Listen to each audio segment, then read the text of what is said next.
Welcome. I am here with William O'Brien. Will O'Brien. Will is the VP for Government Affairs and Growth at Zipp Mobility. He studied economics and finance at UCD. He's also my brother. So we'll be talking about a whole bunch of things. We'll be talking about how he got his job in a pretty cool startup. We'll be talking about life, the world, being brothers. So William, thank you for joining me here at our house. Cheers, thanks for having me. You're very kind to invite me. Not a bother. So we'll start at where we start. So you picked economics and finance in UCD. Why'd you pick it? There was never like a thing of like going to Dublin or leaving Cork. I think some people are like that. I was never really like that.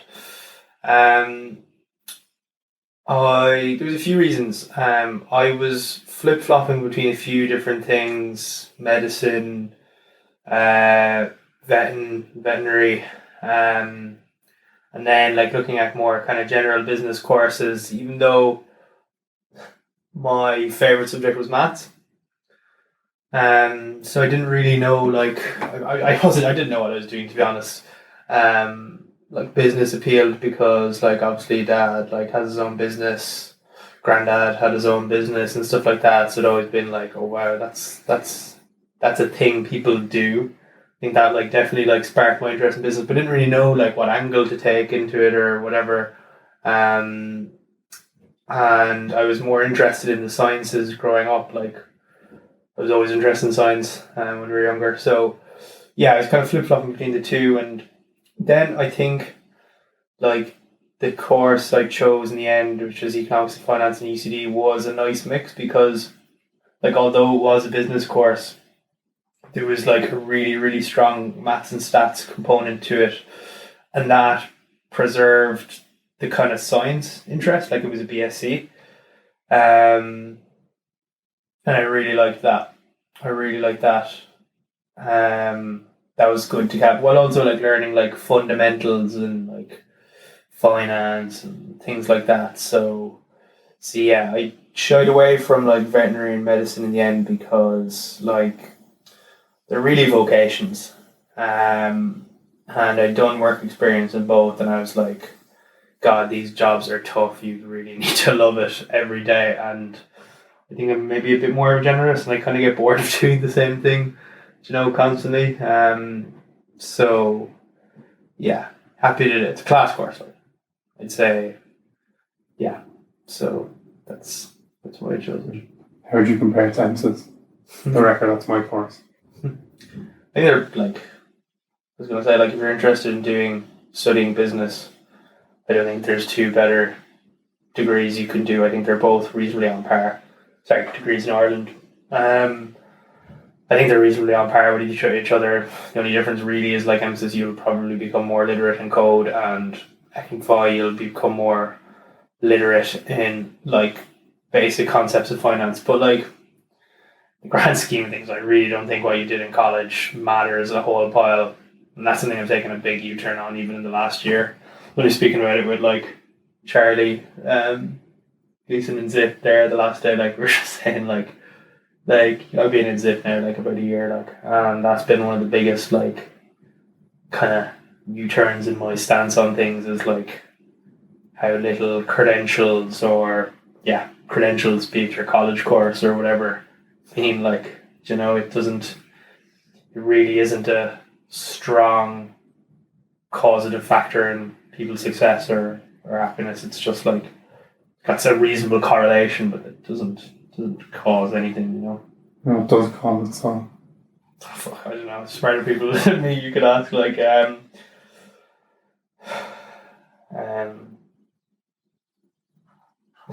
you want to like try and answer? I just think it's probably like deep work, like how much time you really spend like in the zone, like in flow. That's how you grow, like inside your comfort zone. Yeah, I think that's definitely a part of it. I don't really have like a solid framework on like that question, and I'm always kind of skeptical of people who do, because it's a really complex problem that has so many components of it. And I think if generally people have simple explanations for things, it's just a bit reductionist and too simplistic. And, you know, yeah, so I kind of shy away from them. But I mean, there's a few things like I'd be fairly resolute on. Like I think, well, first of all, I think luck is a weird one, but like timing is so huge, especially in entrepreneurship. Like, you can have an idea, you can have like really good execution, but if you don't have the timing, that's a huge thing. So, even if you're a genius mathematician, if you're born in the Bronze Ages before, before the pre-Enlightenment, it's nothing. You know what I mean? Like, so, I think knowing yourself is really important.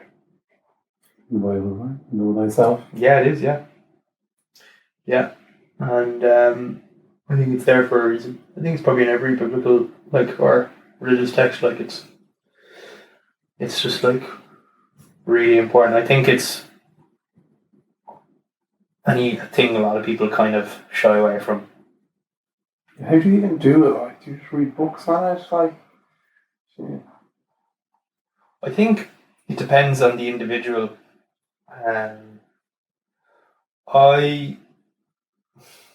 I think for me anyway, like the best thing that I've been able to do is like take time out and spend time like by myself.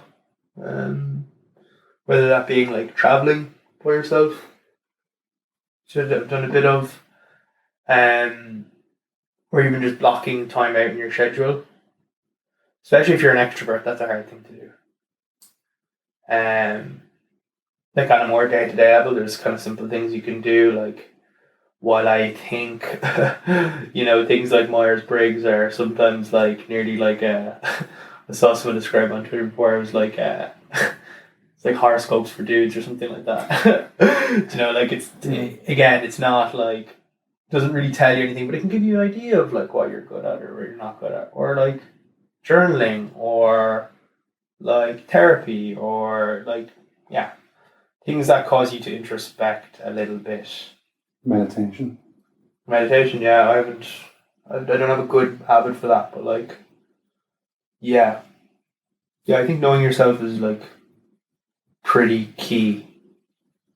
It's huge. It's huge. I think you have to like, maybe if you learn about the world around you, that'll help you learn yourself. Learning more about others, just learning in general. Yeah, I think it's very domain specific as well. Like, but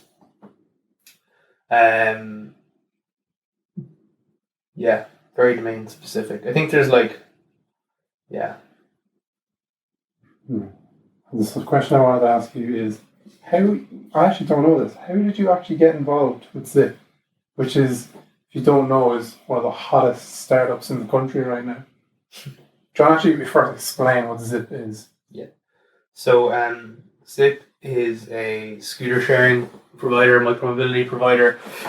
We operate like these share e-scooter service in a number of cities across the UK at the moment, and Ireland, and we're currently expanding into Portugal, Poland, and Spain.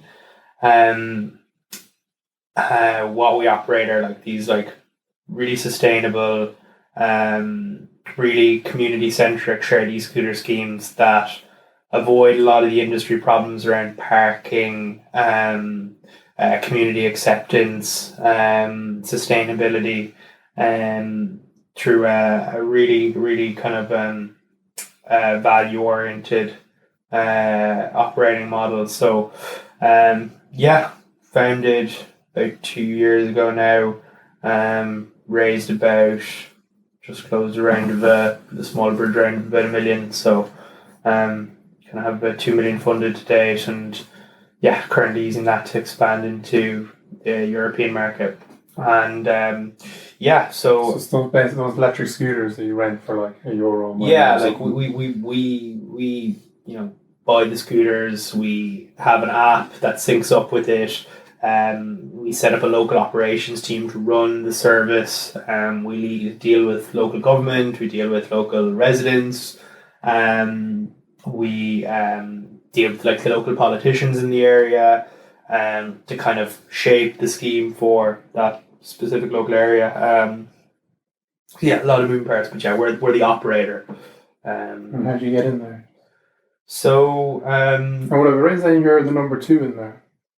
well, No. listen, it's hard to say. Like, it's a big team, and I don't think it's very hierarchical. So it's not like you're number 2. Like, but yeah, we have a bit of a joke in work whether I was the first full-time employee or another lad, Ben. Yeah, that's another story. But yeah, according to me, I'm the first employee. Ben will make an argument that he was the first employee. And then also our cousin Cormac was technically an employee as well, previous to us. Cormac Culnan, he worked for Charlie for a bit while. So for context, Charlie was working on it by himself for a good while. Had a few people kind of come in and out of the scene, but he was kind of pushing it along for a year without any funding. And then there was a change in legislation in the UK, and for context, about the start of my final year in college, myself and a friend, my friend Liam Hanley, heard of like the scooter thing when we were in Asia. We were like, that is class. Like both of us were like, this is such a good idea. It needs to come to Ireland. Blah blah blah. Saw it or whatever online that these guys were doing it in UCD. Got on to Charlie first week or second week back in college. Was like, let's get a coffee. Met him for a coffee, and actually just like at the coffee, like I just offered to set up a meeting for him on behalf, like he had a service that he wanted to bring to Dublin. I knew like a politician in Dublin that I think it would have been good for him to have a conversation with to get a feel for how Charlie could. No, not Albert. So I set up that conversation, and yeah, just wanted to help this guy out. I thought he was like doing something really cool, brave as well, like kind of by himself doing this. He's also I'm also very good friends with his younger sister, so she's hilarious, Steph, and so yeah, like that's how it started. And then just kind of stayed in touch. Like he was based on the UCD campus, so was seeing him a lot, meeting up with him occasionally, and that sort of thing. And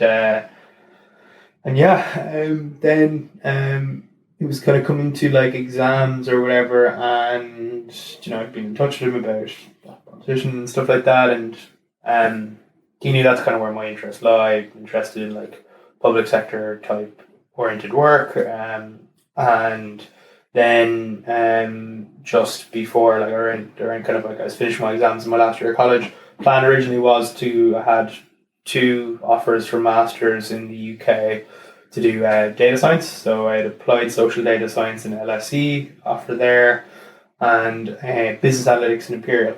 So the plan was to, and there was a few other applications out that I was waiting to hear back from. So the plan was to do one of them after final year and go that way, kind of social data science way, and step into that world. But then Charlie was like, "Oh, look, we come on board. We're doing this scooter thing. The UK just kind of out of nowhere. The UK legislated for these e-scooter trials. So any local authority in the UK could run an e-scooter trial. Initially these 1-year projects where operators would be invited in, set up an operation. All the data would go to the UK government, and then they'd formulate some permanent policy on it. Part of it was part of their green restart. So to restart the economy, get it back going again, but in an eco-friendly way, kind of like as well, like with transport during COVID. Oh yeah, for context, this is all during COVID. This was May 2019. Public transport. May 2020. 2020, yeah, Jesus. And the public transport was like reduced capacity like 20-50%. So they needed to diversify. Like there's still public like servants like doctors and stuff like that need to get to work. So that was, they brought it in kind of out of nowhere. So then I previously worked in KPMG. I had a lot of experience there in public sector transport. That lined up nicely. I worked on the public sector team in strategy consulting, and I'd also done a lot of tenders there. I was like kind of pretty much an assistant to the the head. He was a director at the time. He's now a partner of public sector, and I was helping him with all the tenders. Like every time a new one would come in, I'd get pulled off what I was doing and be put on the tender team. I loved it. Like for people who don't know, a tender is like a method the public sector use for issuing contracts. So they'll pretty much issue like nearly an exam, a load of questions, and ask you to answer them. And it's like marked literally like an exam. There's a scorecard and that sort of thing. So Charlie kind of knew all this, so joined the team then to lead up our tenders and stuff like that for the summer. So did that, joined Charlie. You joined him full time? Yeah, joined full time. Long haul. Initially it was just like to try it out and just get working. Like there's nothing happening that summer anyway.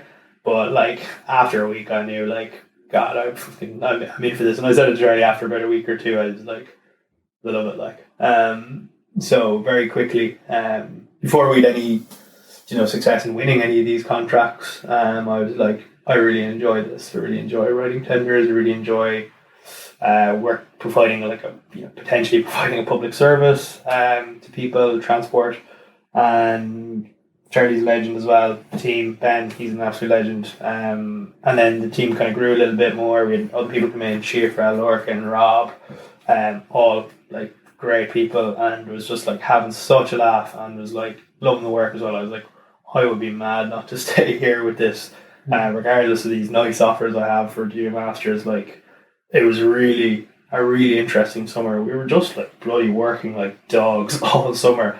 The DFT, Department for Transport, literally were like 2 months there now for local authorities to pick operators. So they'll always pass at the start of July. We've been in the, so that gave us all the kind of June to get ready, and like the end of May. We were just in the process when I joined in May of closing a funding round of 300,000 to like give us enough to pay like basic salaries, hire a consultant or two for like the odd things, a good accountant, a good lawyer, and just go at the UK market. So that's what we did. Like, and yeah, it was some mental, like people just like tenders were just going out and out and out. Like every, like I think over the summer maybe there was 25 or 20 local authorities that looked for operators, and that was over like a 2-3 month period. So it was pretty intense, but it was like the team we had assembled was perfect in the end. Like we had college students or people just out of college, like literally responding to exams, you know what I mean? Like, and under the guidance of someone who kind of had a bit of experience with doing, but like, really had a kind of life.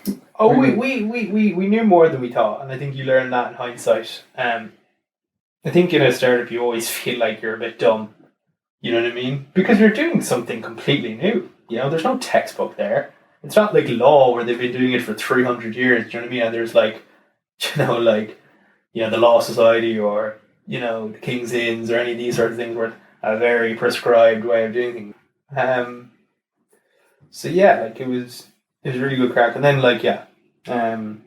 we managed to have a few successes, won a few contracts, which was cool because there was like, I think for both of them, there was like 17 other applications, but like, come back to what I said about timing being important. Timing was important for the market opening.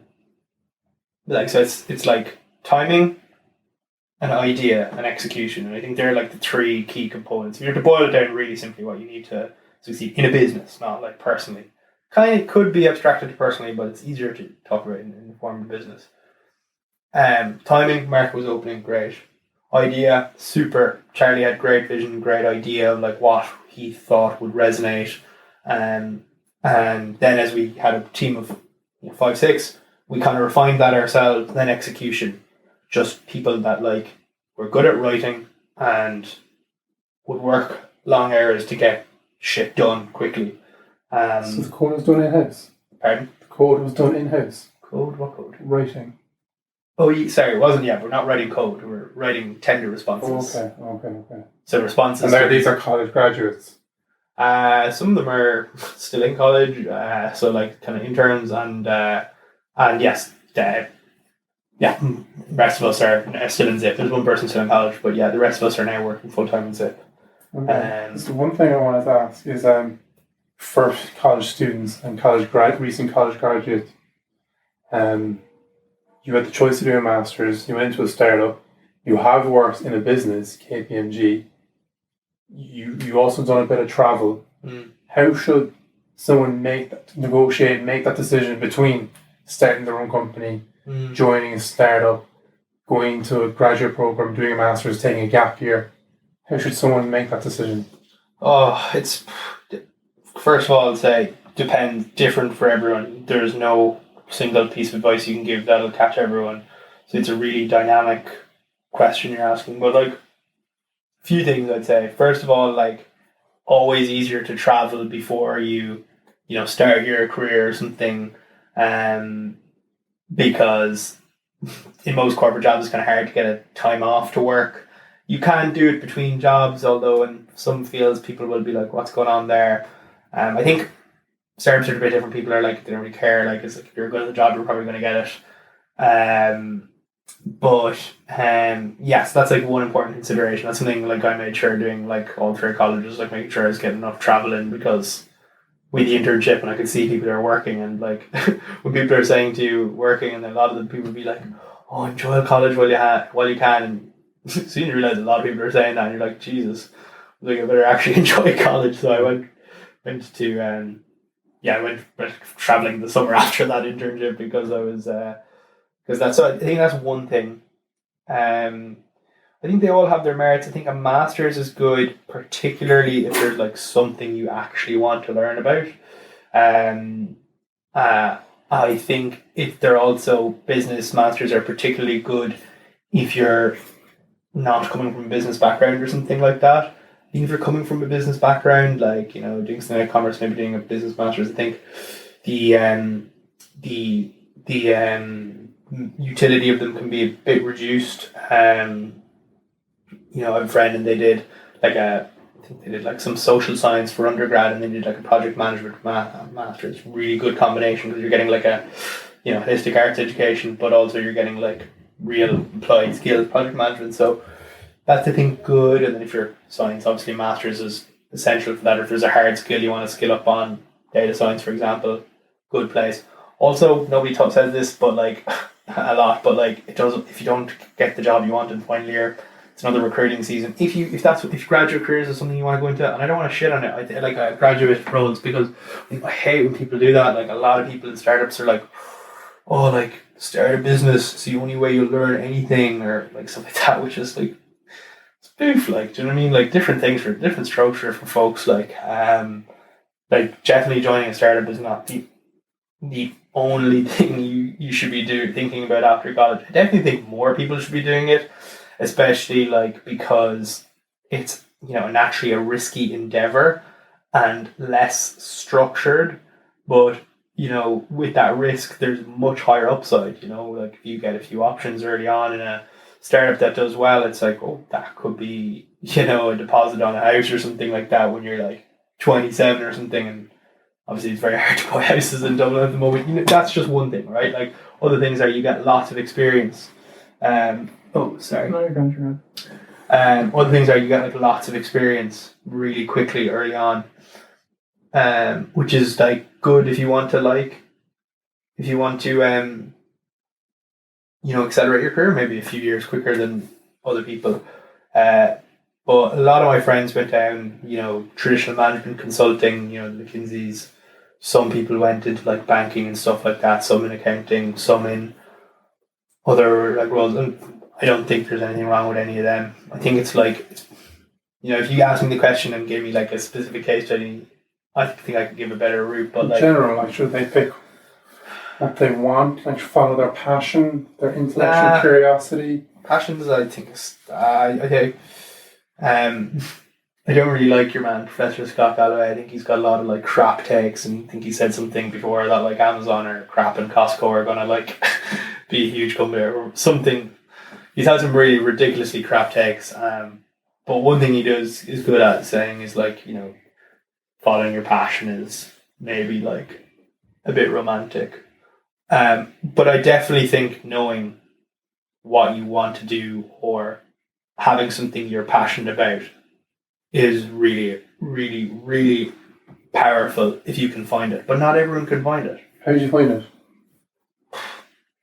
Again, it comes back to like knowing yourself a little bit, but like some people don't even have it as well. You know what I mean? I think it's kind of semi-related to personality type as well. Like, you know, some people have like obsessive personalities or personalities they get like, you know, obsessive, Steve Jobs levels obsession, minimalism, you know, attention to detail, that kind of stuff. It's very clear what he was passionate about, you know, developing Apple to be like a leader in consumer electronics. You know, real vision there, think different and all that. Like, so, but like on that, like I do think like a lot of people kind of make, yeah, I think more people should consider time out.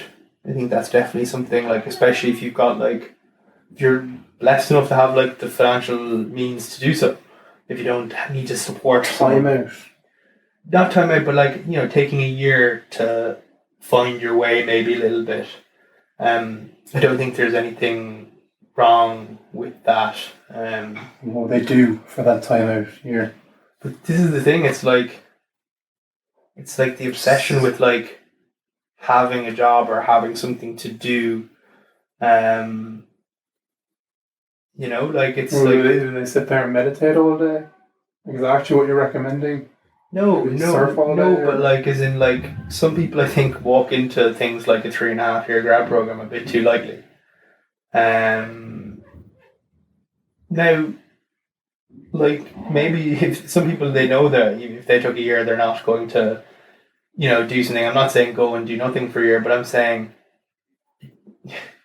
your ability to take risk is higher earlier in your career, and I think you should utilize that if you don't have to support others financially. Do you know what I mean? Yeah, so like take risks, like you did with a startup. Yeah, exactly. Like take risks, and throw yourself at opportunities as well. I think like one thing to be fair to Dad, he said to us like really early on was like if you want to work somewhere or get experience somewhere, offer your services for free. Again, if you're privileged enough not to have to financially support others or whatever, like, or you know, you have the means to do so, again, I have to caveat with that.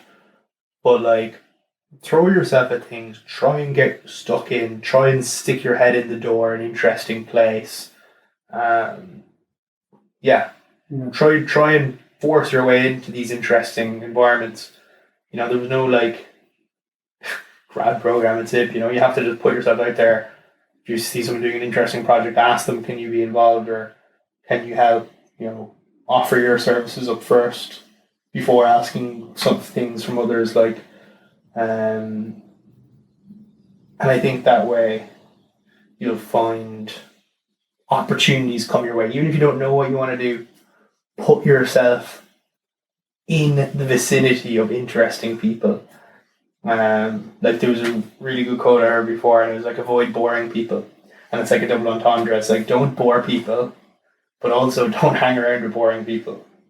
Which is so like harsh because like you know like is it like it might be a bit like dickish thing to say, but it's also in like a way is kind of interesting. Like hang around with like eccentric people or spend time around them. I find myself very attracted to like eccentrics and like interesting people. I'm sure you're the same. Like because there's I think put yourself in those environments and I think opportunities will just like come your way. But I think it's definitely a real big pressure on people to know what they have to do. I saw it a lot in our course, like so many like smart people and like we could have laughed about it now, but like default conversation so often is just like, oh, like what's internship or that sort of thing would you be, you know, like it's that careers type talk, which is like grand, like because it is interesting stuff to talk about because we're all interested in it, but there's pressure there too, like that's just like it's just like there's always pressure on people to like know what they're doing next. And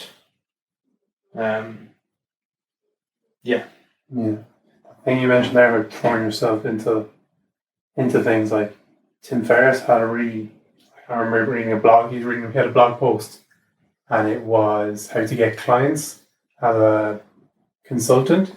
Yeah. And I don't know how he got guests on his podcast, Mm. and he said he started volunteering for an entrepreneurship charity for free. Started doing really good, and then became friends with like these multi-million, billion-dollar CEOs and stuff. Yeah. So like you only get that if you throw yourself into these things, and work really hard at it, be the best at it. You rise up so quickly. Yeah, just stepping into like a little bit, like, and backing yourself a little bit. But yeah, again, caveat all this, but I know nothing. Yeah. Your work is all kind of with government politics on transport. Yeah. What do you see in like 2035? What would transport look like then? First of all, like private cars, without doubt, will have a way smaller role. Private cars. Yeah, like single ownership cars. That's the first thing. Like cars are, we both drive, so like cars have their like utility, but like as a resource, they're incredibly inefficient. I think it's something ridiculous, like 98% of a car's lifetime is spent parked. Like, can you think of any other, like, you have your phone, right? And like you spend like what, like maybe max like a few hundred, 800 quid on it, but you're using it like, let's say you have 6 hours screen time, 18 hours awake a day, 33% of your waking day you're on it, right? Every day, and it's only 800 quid. 800 quid for a resource you use 33% of the day. Relatively high utility coming off of it too as well, because they're just the most amazing pieces of technology ever, and you can't imagine life without them.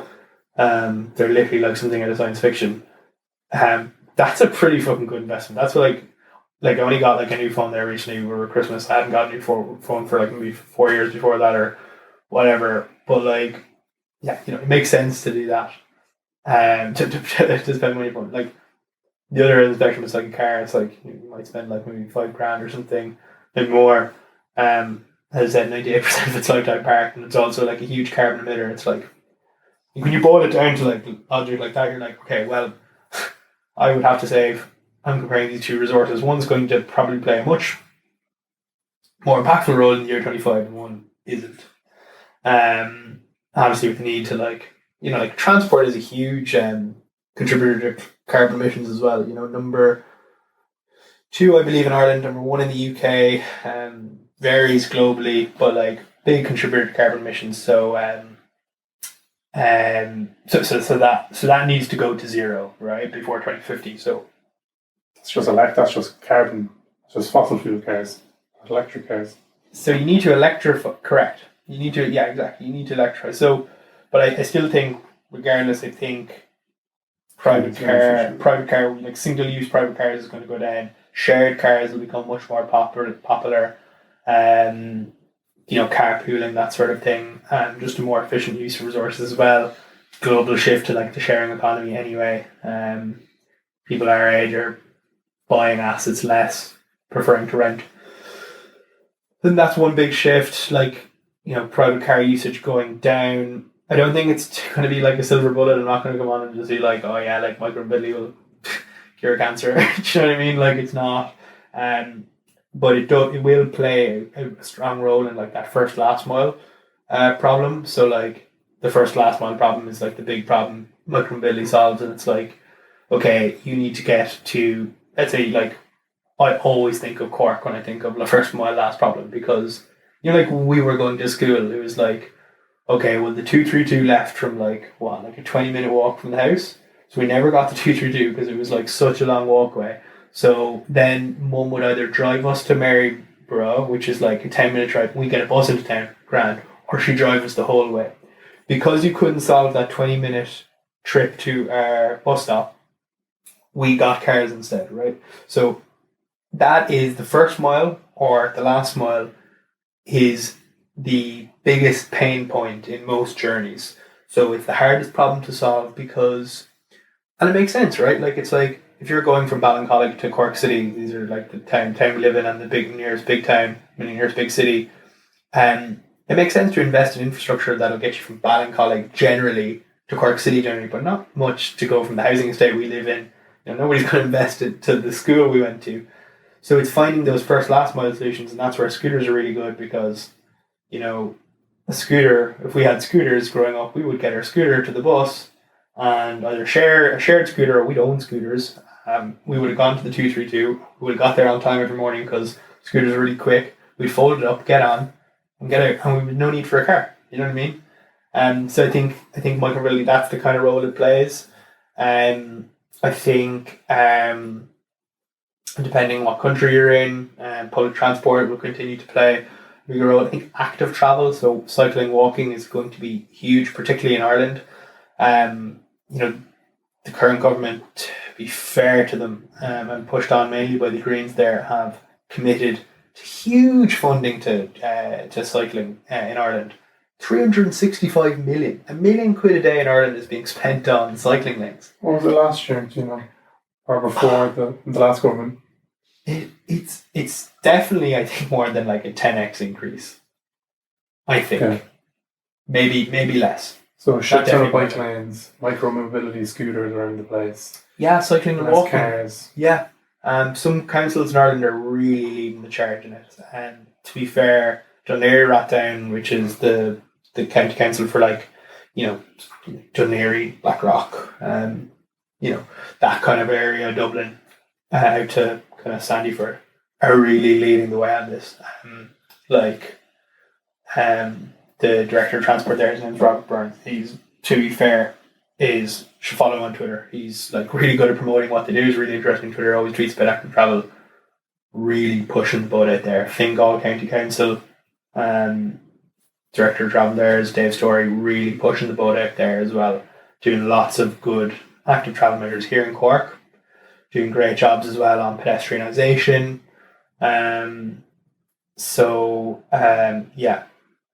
In summary, less private cars. I still think there's a role for shared cars, taxis, that sort of thing. More more scooters, more bikes. But yeah, less cars, more public transport as well. Hopefully, I love trains. Trains. Yeah, they're class. And that's just a huge infrastructure investment. Yeah, they're just beautiful. They have buses like. Oh, did you ever see that picture of what Ireland had as a train network pre 19? Do you know what years they started decommissioning? It's like a thick web in the 1900s, the early 1900s, and now it's just 4 lines. Yeah, it's sad. But yeah, thinking of train networks, do you ever see that? Do you ever see how they planned the Japanese train network? How they actually planned the routes? Really cool example of how biology can inform design. So what they did was they had a map of Japan, and they put food on the areas of the main cities they wanted to connect. So there's a map, and they put back a form of bacteria or fungi I think on it, and left it for days, and the fungi then created lines it was a topographical map, created lines of the most efficient line to the thing, and they did it all, and connected all of them in because it wasn't just here to here.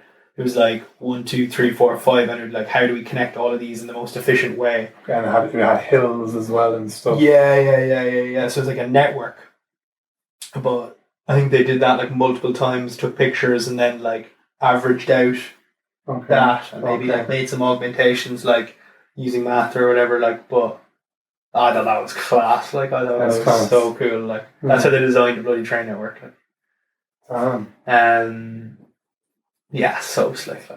So no, we don't do that with scooters, but but yeah, I think trains are really interesting. Would love to see a high speed rail network from Cork to Belfast. I think that'd be really interesting. But it's so hard to it's overspending is the problem there. Or to try to limit that, like trying to limit yeah, the like spending. that's the problem with infrastructure. Big infrastructure projects is overspend. So yeah, I listened to a good podcast like that recently. What are the common factors and that sort of thing? But yeah, Some of the children's hospital, what was it, like 13 billion? I think 3 billion. Yeah, Was it 3 billion? Yeah. Still, it's like by far the most expensive hospital of all time per bed. yeah. Remember? Yeah, yeah. Like I think a big problem with the infrastructure projects. It's not specifically the children's hospital. I think I'm just trying to think back in the podcast about the trains, and it was like the problem is when you get someone to design it and then someone to build the same person to build it. So single contractor projects. Yeah. You should have one company design it and one company build it, and that like dualistic relationship between designer, engineer, architect, and construction firm or architect, engineer, I don't know, whatever the dynamic is, but is really good because then you don't have just one person saying, "Oh, you need gold light switches," do you know what I mean? Or insert high margin product here. Not that happened in the children's hospital, right? But like, yeah, there's a lot of interesting research out there. Interestingly, like when they looked at American infrastructure projects and like why they overspent, it's because they traditionally neglected learnings from other nations. Sorry, this wasn't just Americans. Americans, yes, didn't want to see any other best practice, but actually, like European nations and non American developed nations wouldn't look at poorer nations as examples of good practice. They would only look at New Zealand, or they would only look at the UK or the US.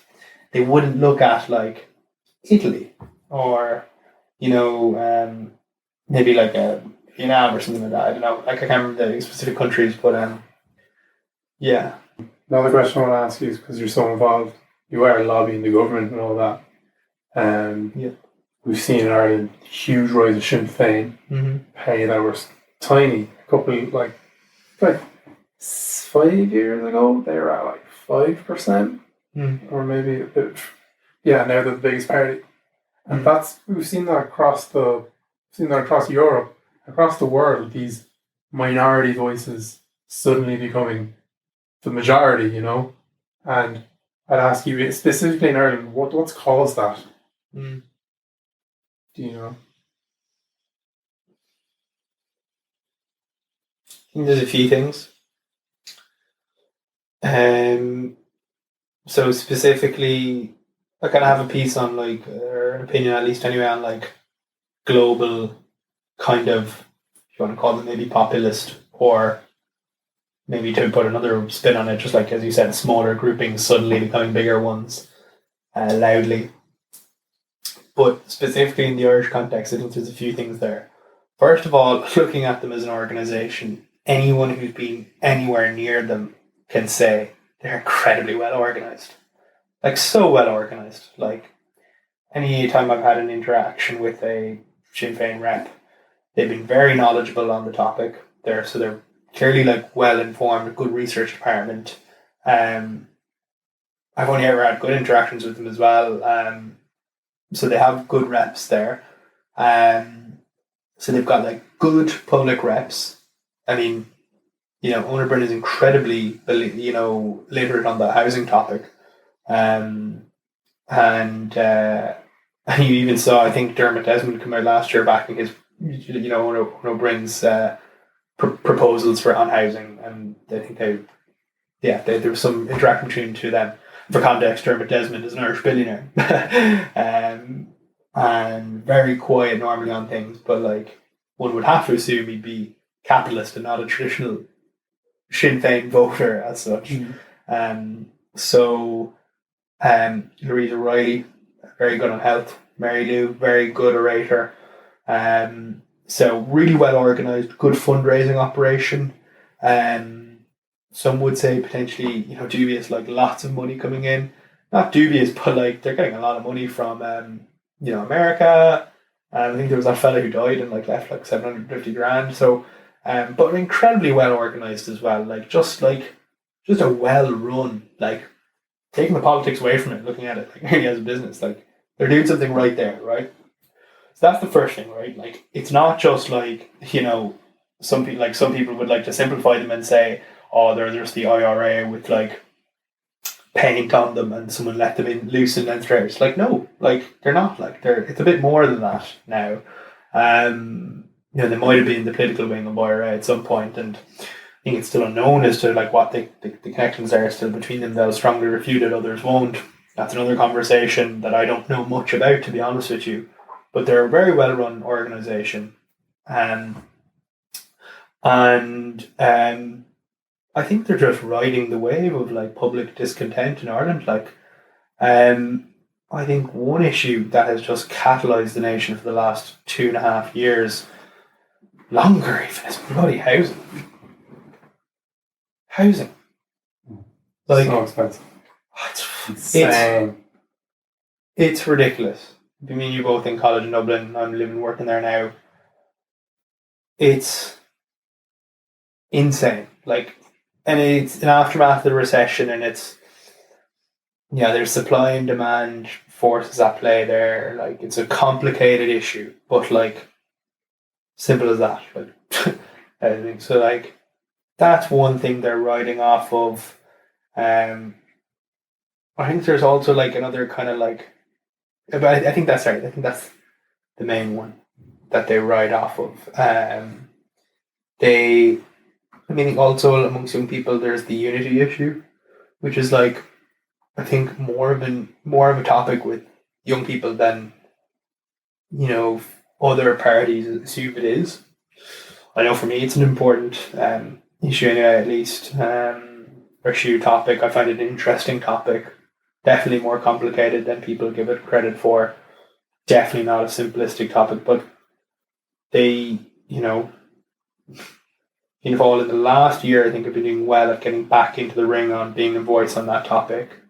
I think Neil Martin's doing a good job on that, but I think housing is the big one there. Like, maybe health as well. Yeah. I think housing more so. Maybe it's just from my point of view, where I am in my life. It's like, that's the big one. Yeah. Health. The health topic is kind of on pause. You know what I mean? Because the health system's so COVID oriented now at the moment. Like, so housing is just like, solve it. Like, and stop. There needs to be hope there as well for young people in Ireland, which I think, man, this last year has been fucking rough, like, for everyone. Like, more than a year now. It's been a crap year. And people are, I think, even subconsciously and unconsciously angry about it. I think there's anger there. Housing, people are angry. People who've had experience with the health system are angry at that. But we need hope, like, and a lot of people's vision of their future is based on, I'm my own house and near where my parents live. I've got a friend and he's got like 3 kids and he's, working a respectable job. Their girlfriend's working a respectable job and they're working their asses off trying to buy a house, living with their parents with 3 kids. Trying to buy a house in a relatively cheap area in Dublin.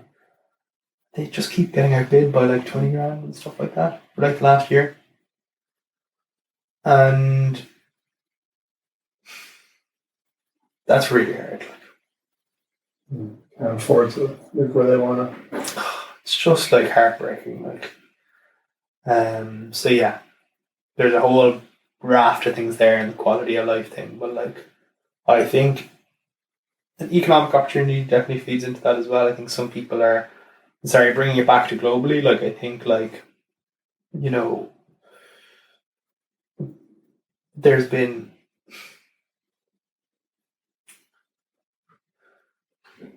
yeah. Bits I want to say on camera and bits I don't. Some of my political views, but like, yeah, you could just say that like post kind of 2016, 2015, the recovery hasn't exactly been an equal one. Sorry, post 2011 hasn't been an equal one. There's been divergence. I think there's a few things you can point that at. I think things like quantitative easing have their pros and cons. So that's one thing. Like I just think, yeah, inequality is a thing. But yeah, I think the recovery, there's questions to be asked on how we did an economic recovery the last time and what we can learn from that. Like, and I think looking broadly at economies over the last kind of 20 years, this raft of globalization, it's like, okay, like, measures of the average have gone up in most cases. But like, let's look at the variance and see how kind of the difference between the top and the bottom has gone. And that's generally widened as well in some instances. And I think wealth inequality. Yeah, I think I think getting to look at America, like I think that's what drove it there. Like the hollowing out of manufacturing in the like, so taking globalization or whatever as an example there, manufacturing, outsourcing, great on the whole, good. Like on average, benefits the average consumer. Goods are cheaper and that sort of thing, more efficient abroad, that sort of thing. Quality remains similar. So lots of benefits, but like the problem in America, so lots of benefits for the average American, but for a certain portion of America, like no jobs. You throw an opioid epidemic over that, and poor diet and all the spin-off things and interrelations between all these sorts of things, and you're like looking at like the Midwest, you're like, no wonder they voted Trump. Like, there's no hope. Like, nothing to look forward to. Like, so yeah. We'll finish on this one now. Any good books you've read lately? Listening to a good audiobook because I couldn't find the actual book called The Sovereign Individual. Written about 25 years ago, but really interesting kind of thesis. I'm not sure how bought into it I am yet, but it is a pretty radical idea. Pretty much what they predict is like, in the same way that religion fell from its like massive standing in society 500 years ago, the nation state is going to fall away as an institution, be replaced by sovereign individuals who choose where they want to live because that's where they get the best, like service from the government, as if the government's like a business. Which I think is a really interesting concept. I'm not sure how bought into it is, because the answer I keep thinking of is like, okay, like, the nation states can be replaced by these kind of, city state type things. But it's like, okay, like, who's going to invest in massive infrastructure projects or that sort of thing? Or like, who's going to invest in the energy network? Like, there's a lot of things the government invest in that private individuals won't invest in. So how does it tackle that? I that's the bit I'm kind of struggling with at the moment, but like really interesting concept like that. Like, and it's crazy that it was written in like the mid to late 90s, is because like, they're talking about things like AI and crypto without naming AI and crypto. And it's kind of prophetic in some ways. Peter Thiel wrote the foreword. He really likes it. He thinks it missed the mark on some things. I think he said it missed the mark on China. It didn't predict that, which it doesn't really. It doesn't really predict the rise of China. But then again, that was a hard thing to, it was hard to predict that they were going to be let into the World Trade Organization in, what was it, the early 2000s, which really did throw jet fuel on the China project. So, so like, you can forgive them for that. And they're kind of a bit over optimistic. Like, they're talking about 2020 in the book, and they're like, the nation state is going to be like this in 2020. Spoiler alert, it's not what they say it's going to be like. But it's an interesting concept. Yeah, I really like those like stories or books that kind of talk about kind of macro history, like long-term cycles, like books like Sapiens, books like Guns, Germs and Steel. Long terms, like Ray Dalio is writing a book about this at the moment. Really? Economic cycles. Yeah, economic cycles. He's released the first few chapters. I've printed them off and read them. They're really good. Yeah, pretty much like That's them on LinkedIn, doesn't he? Yeah, and his website. There's like arcs to every economics empire. So you know now it was the American Empire. Next it'll be the Chinese Empire. Previous to that, it was the British Empire. Previous to that, it was the Dutch Empire. And he takes these like 7 measures of like wealth, power, cultural influence, impact on the reserve currency, and these sorts of concepts, and maps, creates these measures for them, and then layers them over each other and shows they all.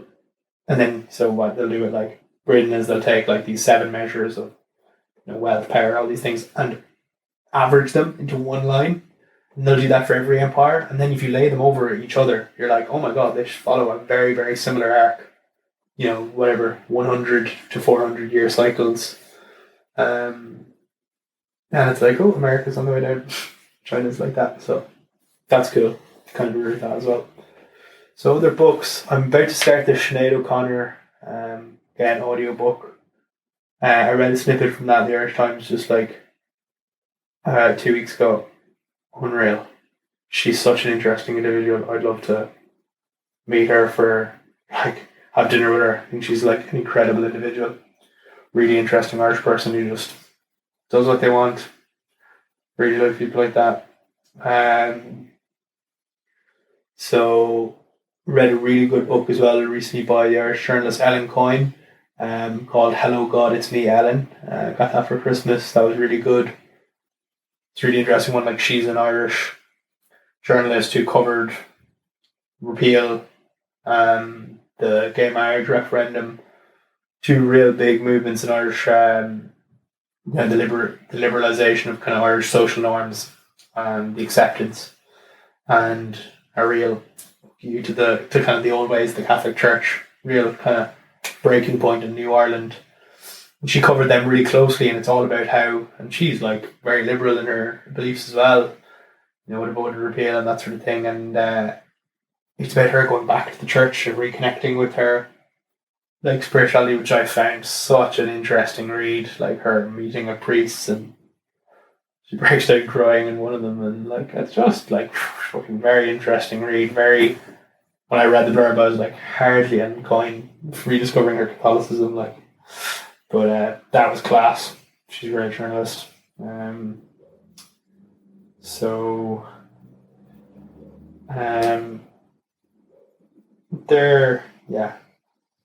the books I've read recently anyway, or I'm reading and thinking about. All right, William, thanks for sitting down with me today. Cheers. If you enjoyed this video, be sure to check out our socials, and you can see clips from all my podcasts on hazmedia clips. Links will be in the description.